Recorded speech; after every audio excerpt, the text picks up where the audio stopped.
Hello,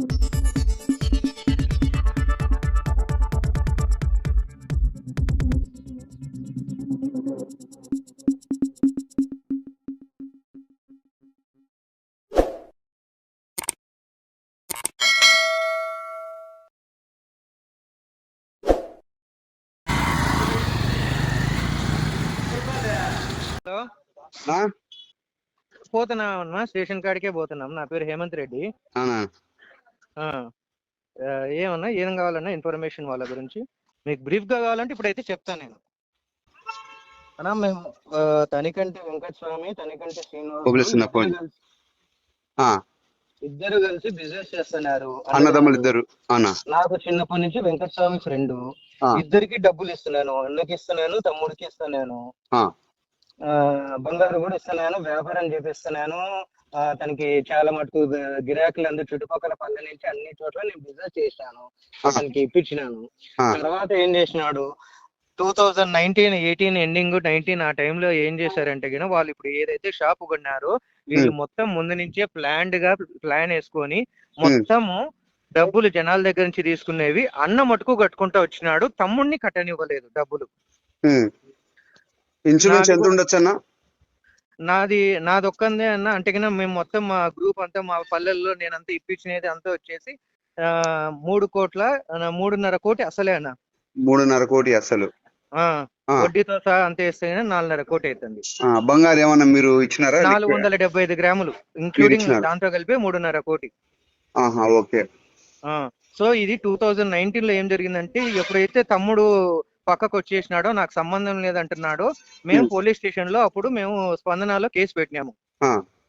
case పెట్టింటే గిన CI sir అప్పుడు గంటా సుబ్బారావు గారు ఉంటే గిన పిలిపించి 3 టౌన్ లో పెట్టినాము. అప్పుడు ఓకేనా వీళ్ళు పెట్టింటే గిన ఇద్దరు అన్నదమ్ముళ్ళు వాళ్ళ నాయన ముగ్గురు వచ్చింటే గిన నాయన వాళ్ళు ఏదో వ్యాపారం చేసుకుంటారు, నాకు సంబంధం లేదు, వాళ్ళ నాయన తప్పించుకుంటాడు.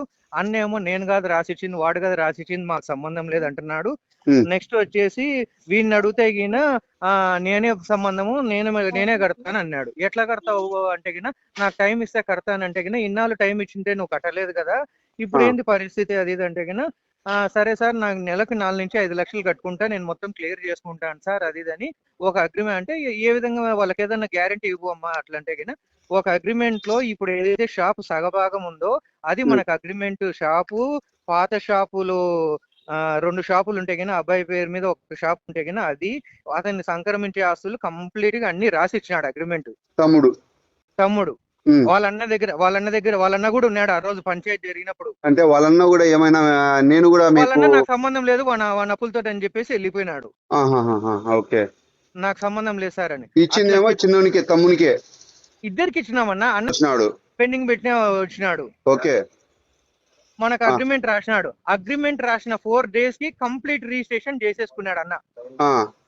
ఏది మనకి ఏవైతే మెన్షన్ చేసినాడో ప్రాపర్టీస్ దాన్ని చేసేసుకొని రిజిస్టర్లు కానివి అంటే దాంట్లో అన్ని కొన్ని మా 22A కింద ఉన్నాయి కదా, అవి ఒకటి అతని పేరు మీద ఉండేటి అట్లే పెట్టేసి మిగతాటివన్నీ మొత్తం ఈయన రిజిస్టర్ చేసేసుకొని పంపించేసినాడు తమ్ముడిని ఇక్కడ నుంచి. ఇది మాకు తెలియకోకుండా ఉండడానికి ఒక 6 to 8 months వరకు కట్టినాడు అమౌంట్ ప్రీ ప్లాన్డ్ గా. దాని తర్వాత ఈయన షాప్ స్టార్ట్ చేసినాడు వర్క్ చేయడం, ఆయన డబ్బులు ఇవ్వకుండా ఉండడం, ఈయన షాప్ స్టార్ట్ చేయడం.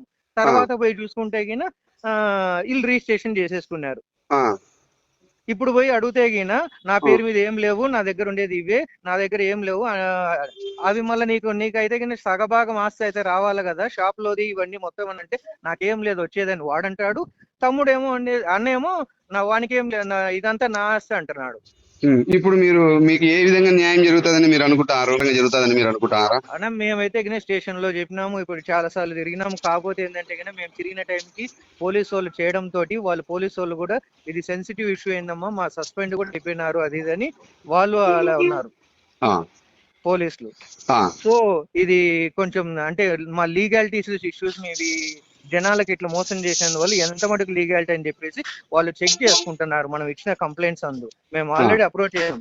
అది ఎన్ని రోజులకి తేలకపోవడం తోటి మాకు వచ్చిన ఇన్ఫర్మేషన్ ప్రకారం ఇప్పుడు ఆస్తులు కూడా వాళ్ళు పంచుకొని బినామీల పేరు మీదకి ట్రాన్స్ఫర్ చేయాలనుకుంటున్నారు. కాబట్టి ఇప్పుడు మేము ఇంకా ధర్నా చేస్తున్నాం. ఓకే, ఇప్పుడు మీకు స్టేషన్ లో కాంప్రమైజ్ అయితే అయినట్టు లేకుంటే ధర్నా చేస్తారని మీరు ఖచ్చితంగా చెప్తారు. మేము మళ్ళీ వస్తామని చెప్పినాం. ఓకేనా? షాప్ ఓపెన్ చేయొద్దు, మాకేదో చెప్పాలా అన్న వచ్చేసి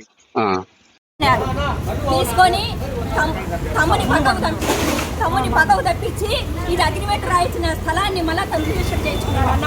5 రోజులకే నాకు రిజిస్టర్ చేయించిన 5 రోజులకే మళ్ళీ అన్న రిజిస్టర్ చేయించుకున్నాడు. మోసం చేయాలనే ఉద్దేశంతో ఆడపిల్లల రైతుల బంగారు డబ్బు తీసుకొని ఇటు మోసం చేస్తున్నారు ఆడపిల్లలందరినీ.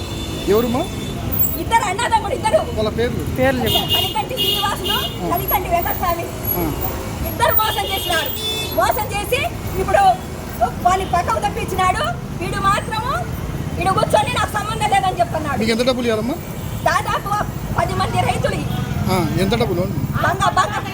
బంగారు అంతా. ఎంత బంగారు? మొత్తం బంగారే. అదే ఎంత అంటున్నా? అంటే దాదాపు 15 మంది అనుకో, అంతా 10 మంది రైతులు, 5 మంది జాబ్ వాళ్ళు, మొత్తం 15 మంది అంతా కలిసి బంగారు 5 కోట్ల బంగారు. మీ ఏ ఊరుమా? మాది వచ్చేసి గోపాలే. మీ పేరేం పేరు? విజయలక్ష్మి. ఇద్దరు అన్నదమ్ములు కలిసి తీసుకున్నారు. ఇంట్లో కూడా షాప్ లో మాకు రాయించినారు. ఆ పోలీస్ స్టేషన్ లోనే రాయించినారు. మా దగ్గర అన్ని పక్కా ఆధారాలు ఉన్నాయి. అది మీది ఉంటుంది కదా, కడపలో పెట్టుకుంటాం కదా, స్పందనలో పెట్టింటే ఆయన న్యాయం చేసినాడు. దీన్ని ఇస్తామన్నారు, ఇవ్వకుండా ప్లేట్ ఫిరాయించి కూర్చోండారు. మీరు పోలీస్ స్టేషన్ పోయినారు? అదో డేట్స్ అన్ని దాంట్లో పోలీస్ స్టేషన్ పోయినారు. ఏం చెప్పినారు? అదే నెల కింద ఇస్తామని చెప్పినారు. ఇయ్యలే.